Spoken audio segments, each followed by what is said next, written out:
带你追查事件真相，掌握政局变化。观众朋友你好，欢迎加入新闻大白话，我是主持人谭一文。节目一开始来介绍今天的特别来宾，首先是前驻纽大使谢文吉，主持人好，各位朋友大家好。还有国际政治专家赖宇谦，主持人好，观众朋友大家好，以及前海军舰长吕礼师。主持人好，各位观众大家好。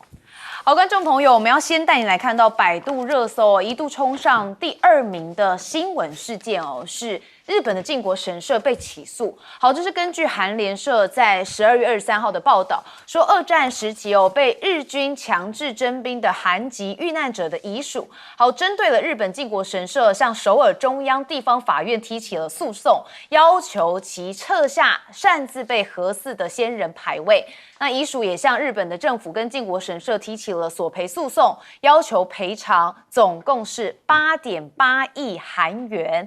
好，那当然现在呢，日本的关系持续的在紧张当中。那当然不只是跟中国，我们也看到刚刚的这个百度热搜是跟韩国这边。好，那现在中日之间的复杂情绪似乎也挑动到了冲绳独立。好，因为有超过70%的冲绳民众是希望独立的。好，那当然也看到这位是冲绳独立政治运动家，他叫乌良朝助。他说由琉球、中国、美国跟日本缔结条约，那使得原琉球王国成为一个自治州或独立国家，使之成为一个非军事区。好，因为日本如果发动了战争，其实导弹也可能落到冲绳。好，这是现在他们最担心的事件。好，那我们也看到日本侵华的罪行说不容这个辩驳。那是中国大陆这边也做了这个中央档案局公布了俄国转交的苏联审讯日本731部队解密的档案材料，那就再次的证实说侵华日军实施了细菌战，是有组织、有预谋，而且自上而下成体系的国家犯罪。好，甚至日本的爱知大学历史系的副教授广中义成，他特别讲说731部队表面上叫做防疫给水部队，但实际上负责研发细菌武器。那日本侵华罪行这一个事实是无可辩驳。不过日本很多年轻人其实已经不知道这些历史了，当然就是教科书上面没有特别的讲，毕竟他们也不想要承认有一些不太好的过往。好，但是呢，我们看到高市也要推进的是修改安保3原则，但是市民团体不买单要求政府要坚守无核3原则。好，我们看到高市早苗就强调嘛，要推进修改安全保障的相关文件。好，那日核爆的受害者跟市民团体也就组成了废除核武器日本运动。那向外务省还有防卫省提交了请愿书，要求明确表态，坚持把无核3原则要作为国家的方针。所以可以看到高市早苗他目前正在冲撞的就是日本国内有些民众的敏感神经。好，因为过去的这个二战历史大家都还历历在目。那屋漏偏逢连夜雨现在在日本这个福井县正在进行报废的核反应堆发生了事故。好，那这是含有放射性水出现了泄漏，有数人遭到辐射。那发生事故的前一天日本最大的核电博奇一宇核电站还正式的获批重启。好，所以你可以看到这个当地的民众现在这画面是表达相当不满，聚集抗议表达诉求。那近日日方在包含涉核问题上面动作频频，包含重启核电种种的行为，那都是日本对国家战略能力进行了扩容的表现。好，那当然我们看到日本其实除了现在在内政部分最大问题恐怕就是经济。那日本最大的危机要来了吗？有分析认为日债占了 GDP 的260%。好，那过去30年的零利率、负利率都借出了一大堆钱，所以不少都在亏钱了。加上又加息，那高市甚至我们知道它提高了军费嘛，那日本的优势产业也正逐渐消失当中。好，所以高市早苗上台之后有分析觉得他不是踩刹车脚，而是直接冲上去，把油门焊死，那猛烈的往太平洋的深处冲去。那甚至现在经济的问题，我们刚才之前也讨论过了，跟中国大陆的关系比较差，所以在关观光产业上面少了陆客，这也会对日本的经济造成影响。好，那玉渊谈天啊，甚至也讲到高市的言论引致了负面影响。那日本右翼正将日本经济拖入泥沼。他认为高市的一系列言行的背后逻辑非常的清晰，也就是第一个，国内的经济结构问题解决不了，增长停滞。那第二个就是推出了大规模的财政刺激，反而吓坏了债市，推高了风险。那第三个则是不同出发点堆出了这个政策相互在打架，让亟待解决的问题反而悬而未决。所以高市早苗等右翼政客的嘴硬跟日本的经济脆弱形成了鲜明的对比，让他们的丑态更加无所遁形。好，那我们看到详讯的报道是日本人的人均 GDP 在 OECD 的排名创下了最差的记录。因为2024年日本的 GDP 换算为之后是33785美元，那在经济合作跟发展组织就 OECD 的38个成员当中排第24，那跟之前最低排名就是2023年的22又往下滑了2位啊。所以日本其实现在不管是在政治上面或者是在经济上面，其实都没有比较好。好，但是呢，日本的民众对高市早苗是非常买单的，所以我们这几天一直讲，而且民调是很高的，但是恐怕危机就在后头。好，我们要先问赖教授怎么看？先看一下韩国人给我们的一个启发哈，是因为韩国有很多的民众，他认为他们的很多人是被日本人强制去征兵的，他们是心不甘情不愿，不是自愿意的啊，是被日本强制征兵战死了，他们内心里面充满了恨。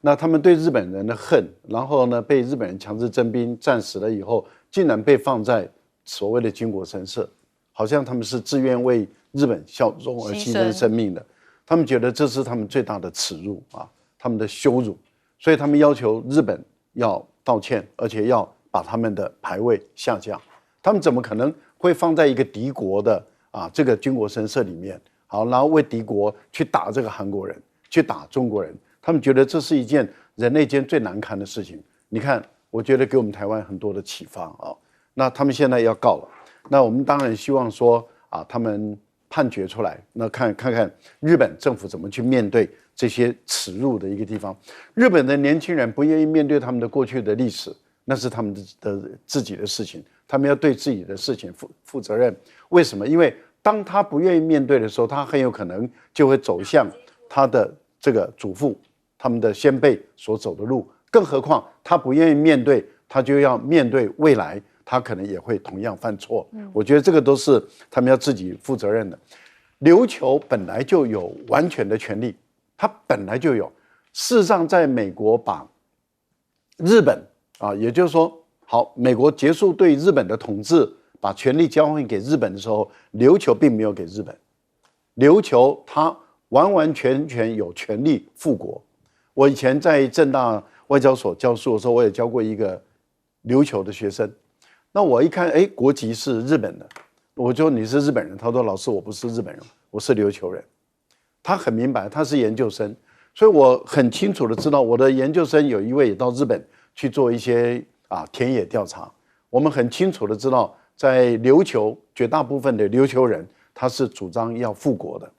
但是由于日本的军国主义者把很多的日本人把他迁到琉球去，所以现在的琉球很多地方他并不是琉球人，他是日本迁过来的我想，可是你只要问琉球人，他都想要复国，他不是独立，他要复国，恢复他的国际地位，恢复他们的国家地位，这个是完全有权利的。我觉得目前来讲，大陆也开始往这个方向在推，俄罗斯或是美国，我觉得看哪一天美国能不能说服他也来推这个工作。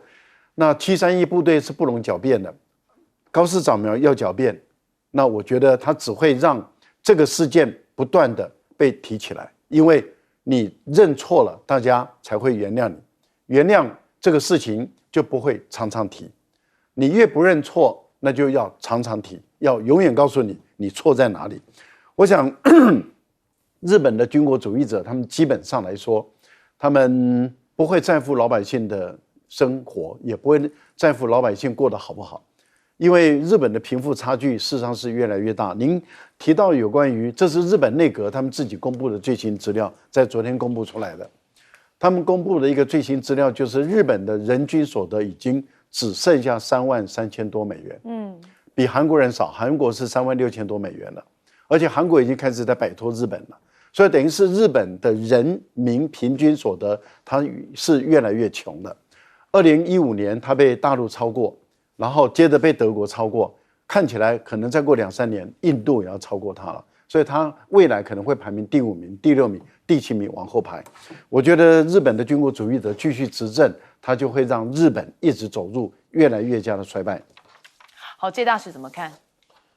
其实这个韩国这些民众哈，他去告这个日本的靖国神社哈，其实这也不是2次大战的时候之前啊被日本殖民的国家啊的第一次做法。我们如果没有记忆很清楚，2005年的时候，我们立法院的高金素梅委员啊，就率领他的族人啊，非常多一起去日本靖国神社抗议。那时候的这个口号就是还我祖灵。因为日本人把当时在台湾殖民的时候啊，强征的台湾的原住民啊，他们成立一个部队叫高沙族义勇兵，义勇军，然后把他强征送到南洋，送到很多战场去。因为原住民非常的善战，可是呢，他们原住民反抗日本的这个在台湾的这个殖民统治的时候，他们用毒气，用最现代武器消灭了很多原住民。我们最记得最清楚的就是雾社事件，莫那鲁道整个被灭族。可是呢，日本需要打仗的时候，就把这些原住民强征，然后送到前线去当炮灰。那日本战败以后呢，还居然把这些高沙族的日本强征的这些我们原住民的战士把他的灵位放到这个日本的这个靖国神社里面，没有经过任何台湾原住民的同意。那他为什么要这样做？就证明我当时的这些都是我的属民，都是我殖民地的人民，我有权征你们去打仗。你们反正当时愿不愿意，我把你征到战场，死了以后我都跟你们牌位放到他的靖国神社。那这个就对于这个台湾原住民就认为这是一种侮辱。我的祖先被你强征到这个战场上当炮灰，你把死后还把它放到你们日本人的庙里面去拜。这些祖灵是我们原住民的祖灵，所以不准你在里面随便把我们的祖先没有经过我们同意，把我们祖先当作日本兵一样拜，来这些要拜。所以呢，当时不但去还我祖灵运动，在日本的靖国神社前面我们的原住民在高金素梅委员的领导之下，穿着我们原住民的传统服装高声拿着扩音器要日本人还我祖灵。日本人很羞耻，那日本老百姓也没有任何反应他们心里面自己上知道，而自己要知道自己是理亏对。那另外一方面呢，高金素梅也告了日本的首相，认为他是违反日本的宪法。当时首相就是现在小泉进次郎爸爸，那个小泉进次郎爸爸那时候首相，那告他什么？违反日本国宪法，因为他当年去参拜了日本的靖国神社。认为这是违反日本国宪法，所以呢，韩国现在这些同样的情况，他们也被日本人殖民统治，日本人也把他们被强迫征去当日本兵的祖先把他放到神位，放到日本，不经韩国家属的同意就放到靖国神社，这对韩国是进一步的羞辱。所以呢，我觉得这个日本这个国家常常不顾其他国家其他人民的这个感受一意孤行。就跟现在现在的高市早苗一样，又犯了他的老毛病了。好，舰长怎么看？我们看到日本年轻一代为什么对于第2次世界大战日本所造成的这样的一个悲剧其实这么样的无知那其实是因为他们修改了教科书，他们对于侵略中国，他们叫做进出中国。那我们从此就可以知道教育的力量而且他们改也不是最近改，他们已经改了20-30年了。所以我们现在看到年轻一辈，他们觉得他们才是受害者他们挨2颗原子弹这根本就是胡说八道，因为他们不知道当初从918事件他们开始，他们给了中国人是多么大的苦难啊。那尤其我们讲到731部队的时候，其实731部队我们刚刚有讲到细菌战、化学战，另外还有一个很重要的叫做人体试验，也就是我们现在有很多很新的医术啊，例如说没有胃可不可以活下去？其实当初的731部队就做过这样的试验，然后而且是由活人来做，而且那个人是健康的。那他在有关于细菌战呢，他就是研究这一些炭疽病毒在多高的高空上面，以什么样材质，那最后研究出来是陶瓷啊，然后把这些跳蚤的这种陶瓷炸弹丢下去的时候，多高的高度可以造成最大的散布？他们在研究这个还有没有人性啊？所以我们这样讲啊，如果现在我们不谈这件事情，我们的下一代永远不知道当初第2次世界大战中国到底遭受到了什么样的一个待遇啊？怎么样被侵略的？如果我们现在不记得，未来还会在蒙受这样的苦难呢？那至于说有关于琉球的部分啊，那其实琉球的状况有跟金门马祖有点像啊。为什么？也就是当美军不断的撤出第一岛链，然后进入第2岛链，也就是进入到我们讲到的关岛啊，或者是天宁岛的时候，也就是日本在琉球这个地方，实际上的驻军越来越少，也就是没有消费了。那这个消费呢，其实这个美军基地的收费，那个收入呢，已经降低了5.7%，而且事实上，美军的基地跟台湾的军事基地不太一样，他们不出来消费的。为什么？因为他们自己形成一个社区，他们自己有学校，自己有 PX 的这些大型的卖场，他们自给自足，就像治外法权一样。所以其实给当地带来的这个经济成果其实是很少的。那如果按照我们现在看到冲绳的独立政治运动家他的一个计算的话，现在冲绳自己的无论是营业税啊，或者是个人的所得税啊，所得的所收的这些税收已经高于日本的一个援助了啊。所以他们说，如果在于经济能够继续维持现在这个状况的话，而且这个美国的部队全部撤出的话，他们未来会更好。不过这正好踩到了美国的红线，美国正好要用第一岛链来遏制中国，所以我们讲到说有关于冲绳独立的这个部分呢，对不起，是琉球独立的部分啊，其实不太可能，因为复国是要有琉球王国，那个实际上来讲，跟美国的国家利益是有违的。好，我们休息一下，马上回来。是。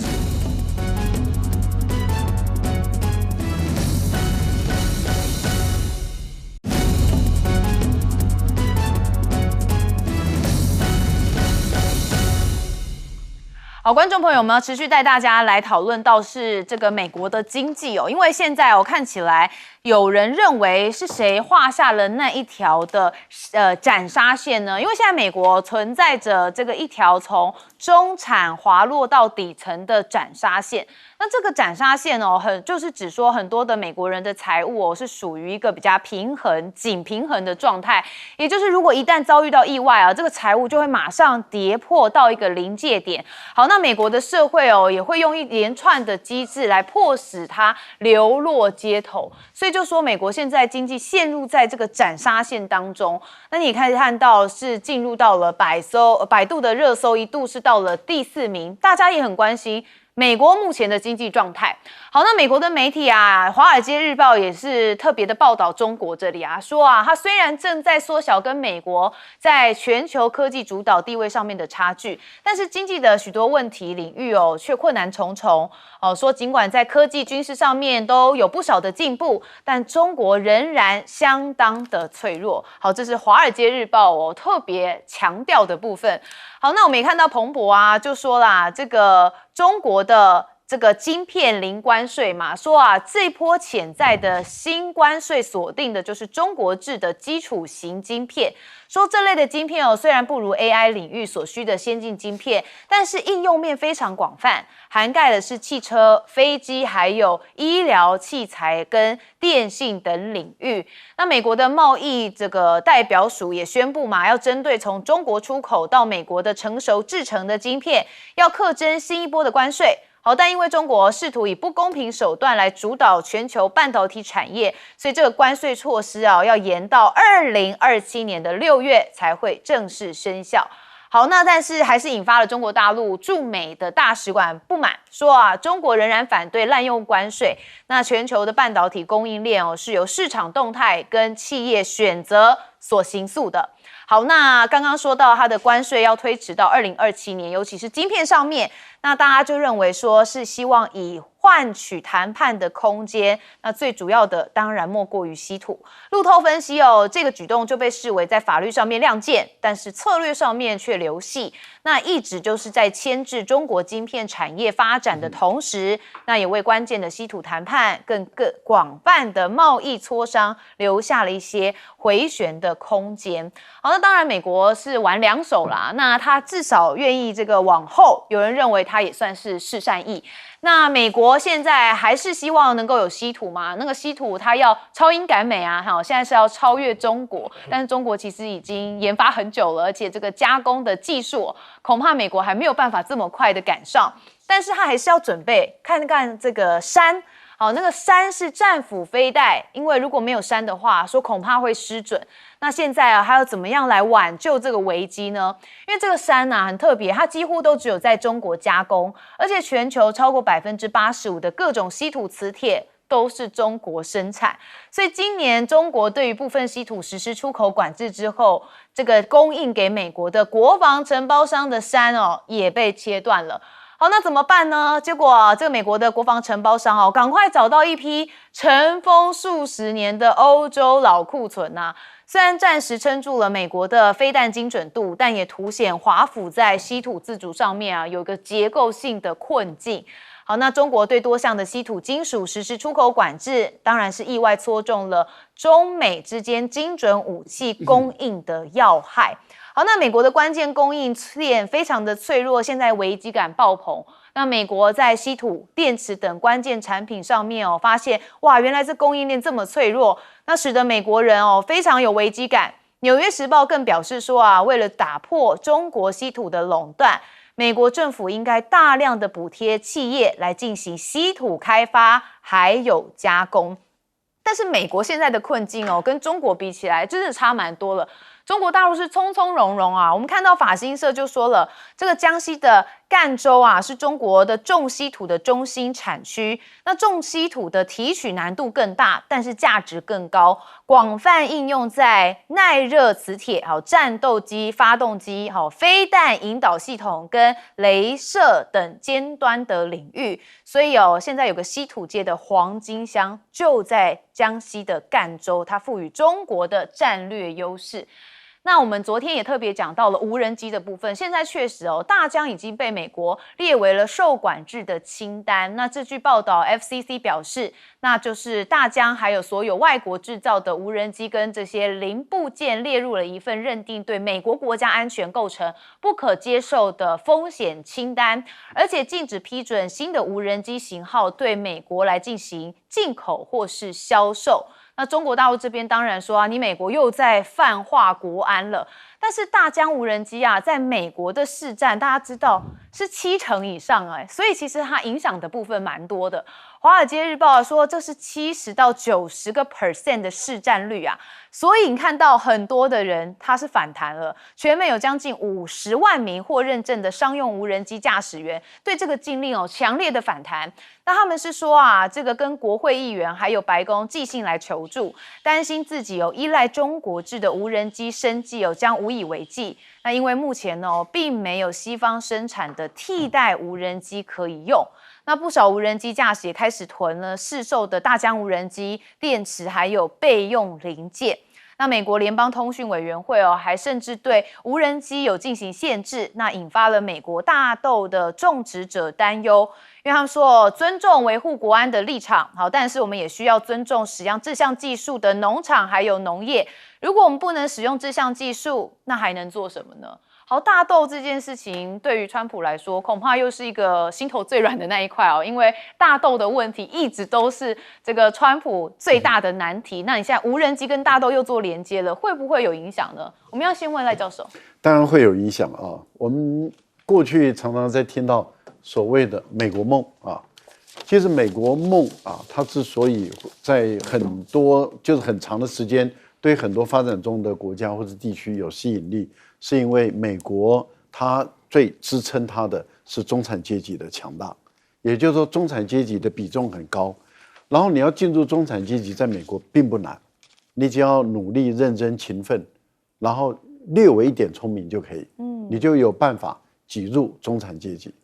可是现在的情况，美国梦为什么快速的消退？最主要的就是因为它的中产阶级一直被压缩了，而且被压缩到越来越窄的一个情况。目前第一个就是贫富差距越来越大啊，美国有钱人太有钱了，但是穷的人太穷了，而穷的人他的比重越来越高。无产阶级就是你刚刚讲的断裂线，一直被挤往这个中产阶级的断裂线一直被挤往无产阶级走。所以他慢慢的就是说，从原来有房子变成没有房子的这样的一种窘境，然后如果再加上他的失业，他的存款又不多，所以他很快的就流入了这个无产阶级这样的一个情形，美国梦就慢慢的就消退了。我觉得这个是对美国来讲是一个讯号，可是问题是现在看起来他们还是无解。您提到有关于说突然间美国又宣布在昨天嘛又宣布说2027年就是后年后年6月要对中国大陆的半导体课关税，那当然一定会反对一定会表示反对。可是问题是我们也看到有很多的分析已经出来了，他们认为大陆根本没在怕。为什么他们说大陆没在怕？是因为大陆的半导体的出口去年为例来说，大概在450亿美元左右，那不小可是到美国的就22亿。换言之，也就是说，它的半导体很大一部分并不是出口到美国去。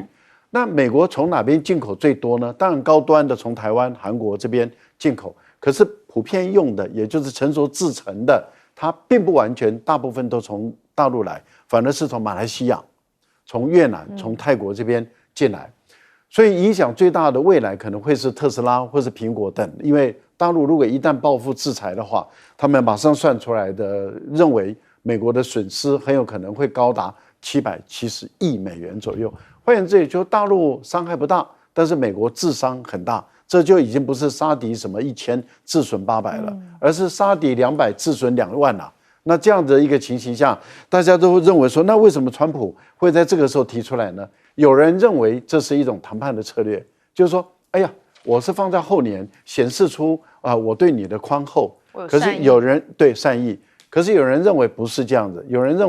认为说，他主要目的是明年4月份他要去北京，要把它变成一个新的谈判筹码，说你要拿什么东西来跟我交换。那不然的话，我就要对你从零关税一下子课100%的关税。那我个人觉得，如果川普的团队真的是确定是要这样做的话，那真的是很笨，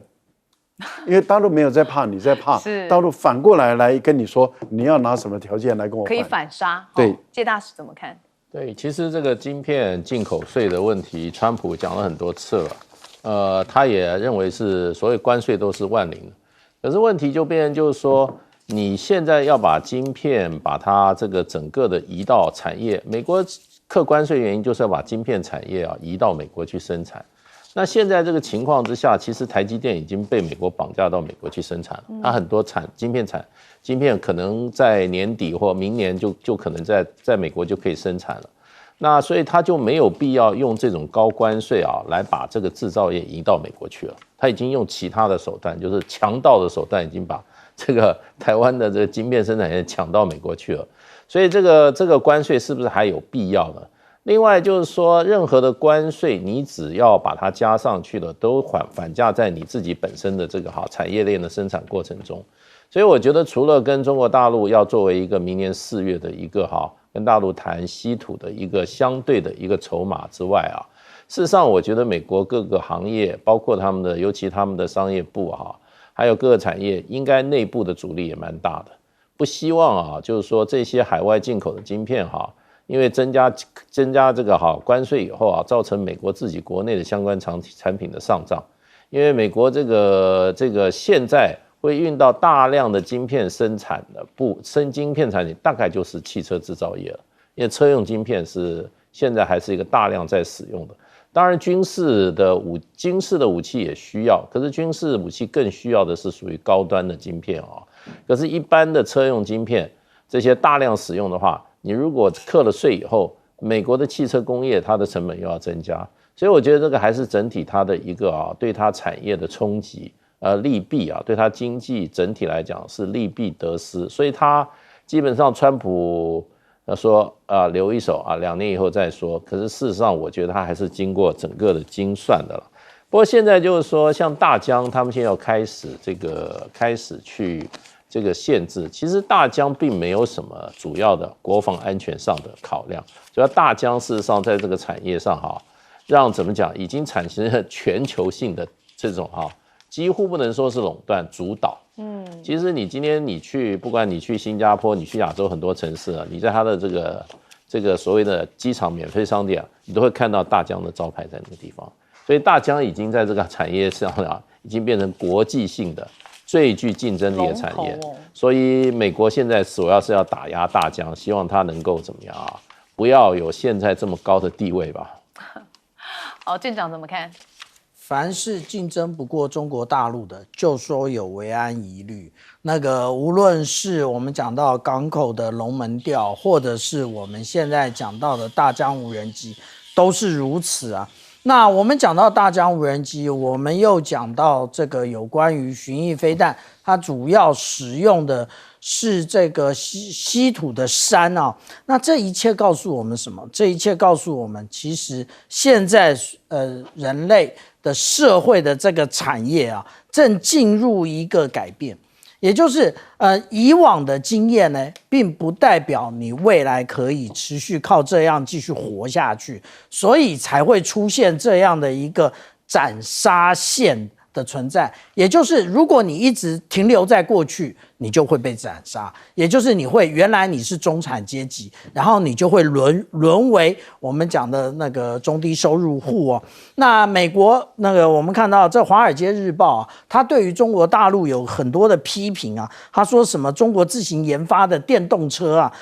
驶过的是空无一人的公寓楼，我不知道他到底开去哪里那我自从去过珠海航展之后，我去过珠海、深圳、福州、大连、长沙，我完全没有看到他讲的这些状况所以你不能以偏概全，你不能用你看到的一点来诠释说整个中国大陆都是如此。而且你美国有好到哪里去呢？因为斩杀线的关系，所以你才这么多人，因为反正努力也换取不到工资，然后也无法真正的糊口，所以就开始搞什么？搞吸毒不是吗？所以你才进了这么多芬太尼，然后怪东怪西的，其实不就你自己爱吸吗？你如果不吸的话，不就没事了吗？那另外我们讲到说有关于这个薪资的部分现在就是我们讲《华尔街日报》他说经济千疮百孔，一定有我们的观众会认为台湾状况很好吗？是这样吗？根据主计总处刚才公布的一个资料，也就是2024年去年受雇员工的平均薪资高达73.2万，这个是年收入我请问大家，到底有多少人达到这一个门槛？那是因为我们高收入的人太高了，所以才造成这样的影响但是中位数其实只有54万6千元，那问题是18万6千块的这个差距到底是如何而来的？也就是你能不能够直接的进入这一个产业，或者是跟随上时代，不然的话就是沦落到中低收入。好，我们休息一下，马上回来。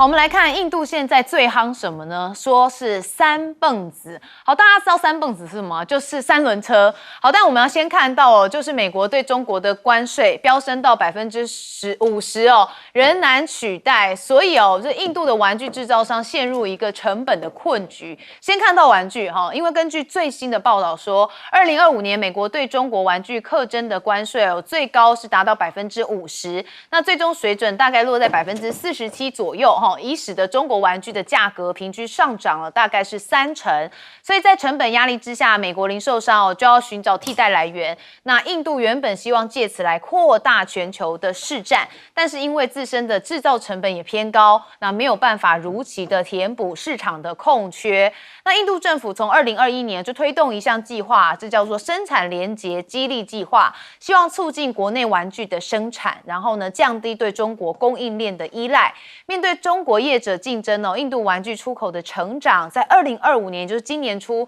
开始出现了停滞。好，但问题就是我刚才讲的三蹦子哦，现在奥迪居然推出了电动的三蹦子，好，仅售1.2万哦，出厂自备雨棚，合法上路，也不怕查。那这个手上的雅迪不香了。好，那这当然这个是1.2万的人民币啦，被视为豪车代表的奥迪，哇，居然曾推出了电动的三蹦子。那现在也有宣传片啊，说真的是奢侈品的大片啊，外国网友笑到劈腿哦，说神评论倒车请注意。我们大家看一下哦，这辆电动三轮车以环保、创新、实用为核心，性能、续航力都很好，然后应对各种狭窄的道路。有网友啊是说很想在美国买台三蹦子，对生活来说这 CP 值很高，那想把副总统范斯哦说放进这个电动三蹦子的后车厢当中。哦，但是美国也开始有人说，这个三蹦子会不会有国安问题？你看什么都要抓进国安的这个标签。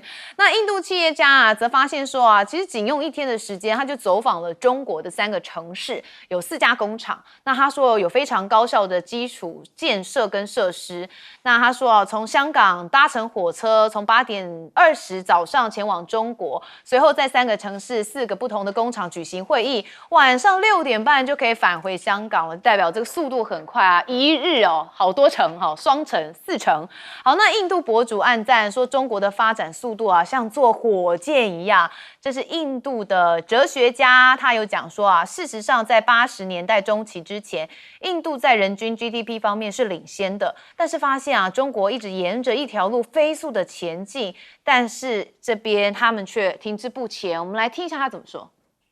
GDP. In fact, India was ahead till the mid-80s in terms of per capita GDP. Then we find China speeding along one road and India languishing behind. Today they stand at 18 trillion. We are at 4 trillion. In per capita terms, they are ahead by 5 times, right?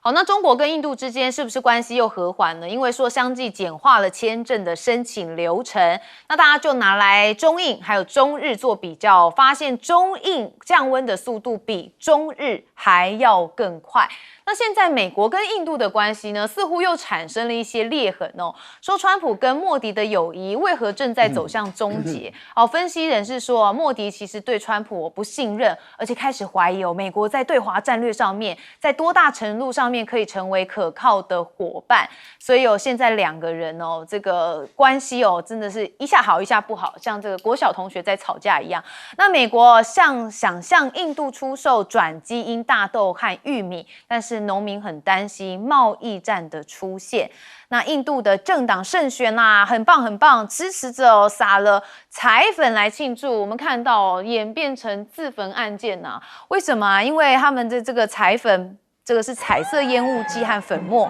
疑似因为使用了这个气体不慎引发了火灾，造成了16人受伤，还包含了当选的议员啊，真的是不幸的事件。好，我们还是看到一开始，也就是印度现在想要在制造业上面获得一些先机，但似乎看起来没有办法。我们先问赖教授。先简单的讲一下那个粉尘事件这个真的是很危险这个要特别留意。我们在台湾也发生过，是也很发生过一个悲剧，尘爆对，那个也是很严重的事情。所以看起来那些烟雾很漂亮，但是危险因子很高啊，这个一定要特别留意跟小心。我觉得三蹦子啊，在大陆，如果我观众朋友有常到大陆去旅游，到乡下去，您会常常看到有三蹦子，非常好用，因为那是农村。其实我就想起我小时候，我在南投，因为我是南投人，水里在乡下啊。那我们有信义乡，有仁爱乡，那都是这个比较农业原住民的开发区啊。那个时候我们有一种也是像三蹦子一样的车子，我们把它称之为经国车。那个时候就是蒋经国先生当行政院院长的时候啊，他要求这个我们的农发会啊，就是农复会，他们要为我们的农民做很多的服务。那研究出产业道路都很小嘛，那产业道路很小，所以就设计了很多这种后来我们在大陆所看到的三蹦子，其实更早在台湾就已经有了。那我们那时候在乡下的时候，我到那个仁爱乡或是信义乡的时候，常常看到他们在那边开，他们都说这是经国车，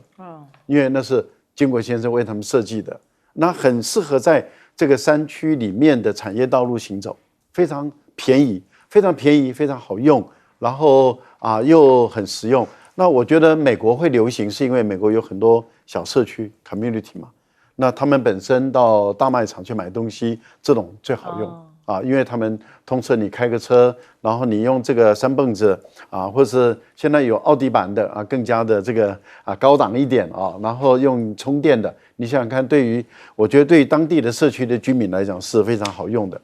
中印的关系因为过去大陆的民众到印度去观光旅游的，每一年平均下来都有33万到34万人左右。后来印度因为边界的冲突以后，印度就把航线关了那关了以后，我们看到大陆的观光旅客就大量减少，现在大概就是商务活动的大概就有2-3万人。那现在印度也发觉，就是说这么多年下来对印度没有利，所以印度也愿意缓和，所以签证也在更加的方便了，商务签证也更加的方便，航线也一条一条在开。那也就是说中印的关系慢慢的在升温了。我觉得这个是一件好事情。那当印度人跑去大陆的时候，发现就是说大陆的基础建设怎么会快成这个样子？坦白说，大陆的基础建设可能是全世界更快的，而且还要再更快。例如说，我们看到广东这个地方的可能会成为一个高铁大省了，它会超过山东，会成为高铁大省。主要的就是要跟粤港澳整个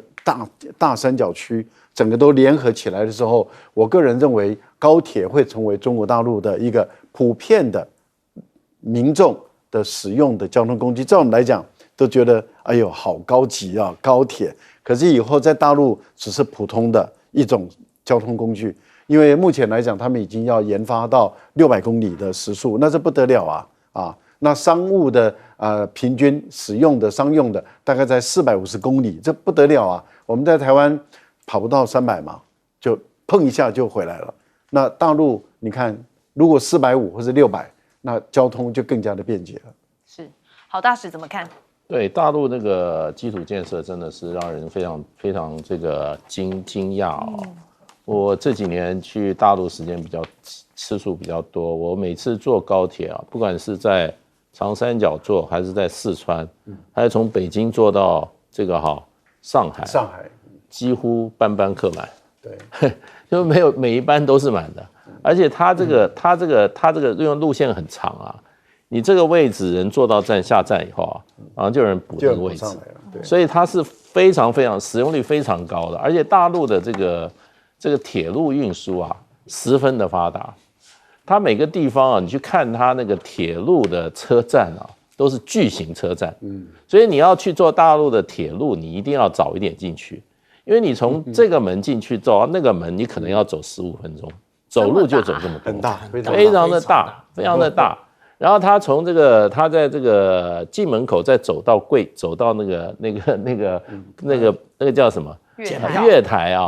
也要走蛮长的，就都非常的大，但是很有效率，很有效率，基本上不会误，所以它是一个非常发达的一个铁路系统。那讲到这个印度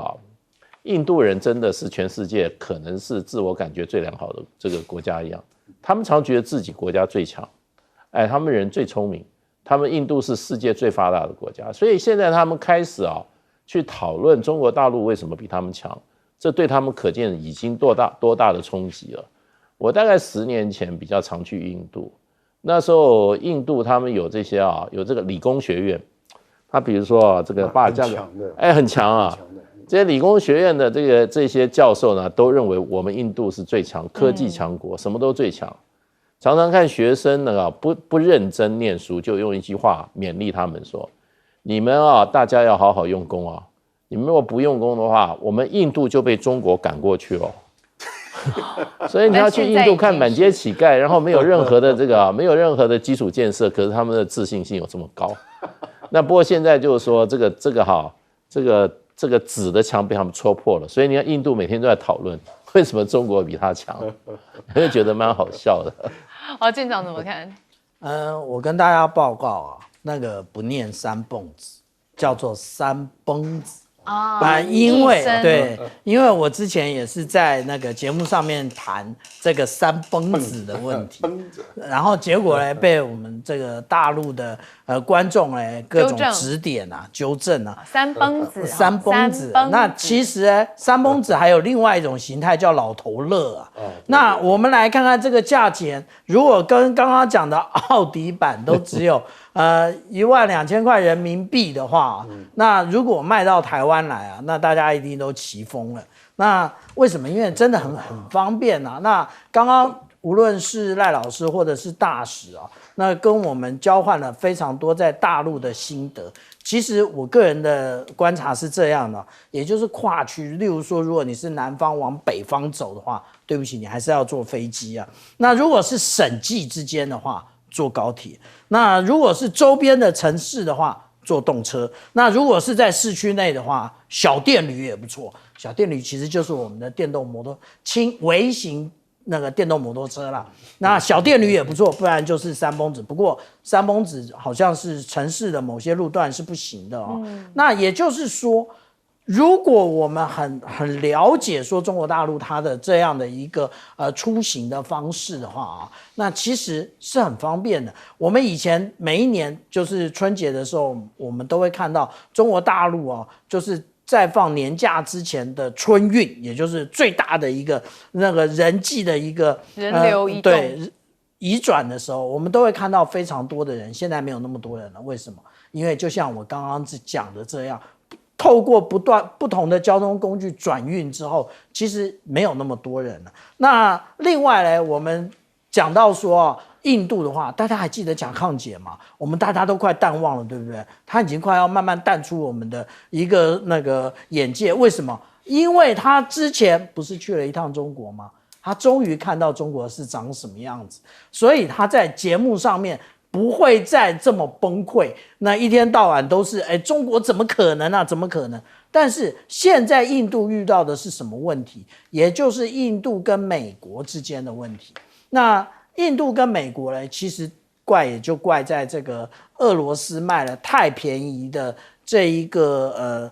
石油那让川普他把这个关税从25%拉到50%。那现在呢，其实我们来看到这个莫迪老先他以前他都跟那个川普是各种的好所以我们现在就知道了谁跟谁好那通通都是场面话。真正最重要的是国家利益到底在哪里。